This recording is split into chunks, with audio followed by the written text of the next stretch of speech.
Hi all, this is Waldemar from Better Your Chess. In this video we're going to take a look at an instructive study by Hermanis Mattison. It was composed in 1913. It is similar to chess study number 5 in the sense that again we see a fight of pawn and bishop versus rook, but the theme is slightly different. Okay, let's get started. In this position it is white to move and win. If you want to try and find the solution yourself, pause the video for as long as you like. I will count to 3 and then show you the solution.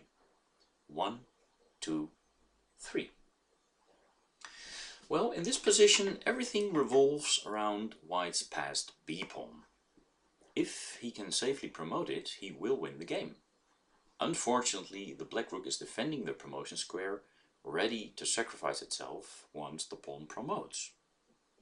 On the other hand, it also means that the rook has to stay on the 8th rank unless it can give a check and immediately go back to the 8th rank afterwards. Can white successfully fight the defending rook? Yes, with some fine maneuvers he can. With such studies, it pays off to begin thinking with the end in mind. Then you know easier what to aim for. Now, regardless of whether you found the solution, can you describe in words the one circumstance in which white can win? How should the pieces be situated schematically speaking? Well, the one circumstance is the one where, supported by white's king, white's bishop will either land on d8 or on f8, with black's rook to the right side of it, blocking the defense of the rook towards the b8 promotion square.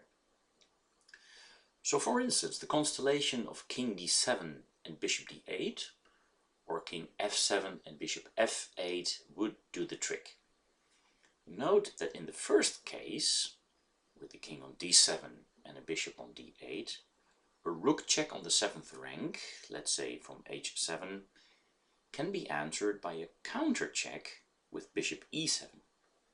And in the second case, so with the constellation of king on f7 and bishop on f8, it could be answered by bishop g7, blocking the check and not allowing the rook to go back to h8.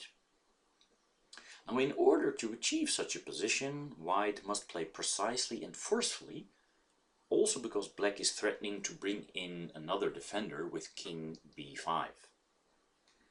Now, the first stage of the plan should be to deny the rook practically all the squares on the 8th rank using the combined power of king, bishop and pawn. Yes, the pawn is doing his bit by controlling a8 and c8, two light squares. Added to that, the bishop can control two dark squares, let's say b8 and d8. Finally, the white king can control 3 more squares on the king side of the board. Darn, does this mean that the rook always has 1 square available?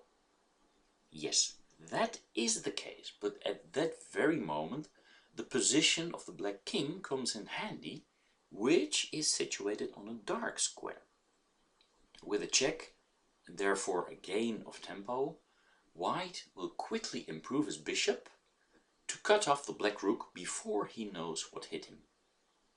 Funny, right? I just used words to describe the process. We will now break it down into the little bits we call moves and see how it works. White starts with bishop c7. The bishop starts chasing the rook, and of course black must react. He has no time to bring his king closer at the moment. The main line runs now rook h8. Please try and see before your mind's eye what would happen after rook f8. Probably you can see that then bishop d6 check simply double attacks the king, and the rook wins the rook, and there's just no stopping the b-pawn anymore. Another option, rook g8, happens in the main line. So we will see what happens after that in the main line. And finally, if rook e8 check, then king f7 and rook h8 also leads to the main line. So let's go back to the main line. Rook h8.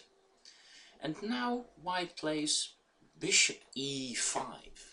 The white bishop improves his position again with gain of time. Now the rook is denied the h8 square, and this is the difference with the starting position of this study, where the bishop was not yet ideally placed on f4. From there it did not yet control h8. Now again, rook g8 here leads to the main line. Rook f8 would be a blunder because of bishop d6 check picking up the rook. Rook e8 check is funny. Try to see this before your mind's eye. Rook e8 check, king f7, and now of course black cannot take the bishop on e5 because then b8 queens with check wins the game. It also picks up the rook on e5. And finally, from this position there is the option to go rook h6 check. But then of course after bishop f6 blocking the check and still denying the rook access to h8 at the 8th rank, black can no longer stop the promotion of the b-pawn. So therefore the main line runs rook d8. But now, with black's rook being denied the h8 square, the white king does his bit to chase the black rook. He plays now king e7. Only one safe square now remains for the rook, and it is rook g8. But here comes king f7, again chasing the rook, and again only one square is available. It is rook d8 back again. But here comes the move that white started with, bishop c7, and again only one square is now available. But the difference from the starting position is of course that now the white king is also controlling 3 squares on the 8th rank. But I keep saying this, again only one square is available. So is black slipping away every time? Here for instance with rook h8 again? No. Bishop d6 check. Now white wins a vital tempo. And with the rook being pushed around to h8, white can finally set up the well-known blockade between the rook and the b8 promotion square with gain of tempo. Finally black's king enters the fray, but it is too little too late. King b5. But now after bishop f8 the blockade has been reached, and white is now simply threatening to promote. So all that black can do really is give a spy check here with rook h7, but after bishop g7 we have reached another blockade, this time on the 7th rank, and black's rook cannot return to h8.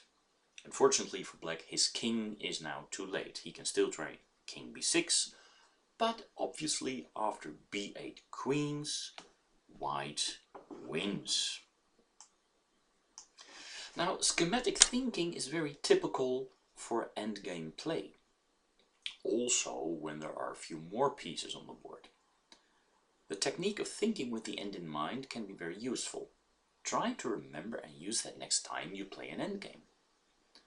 Well, with that we've come to the end of this video. Did you enjoy it? Then please consider liking, commenting or subscribing. Thanks for watching and see you in the next video. Bye bye.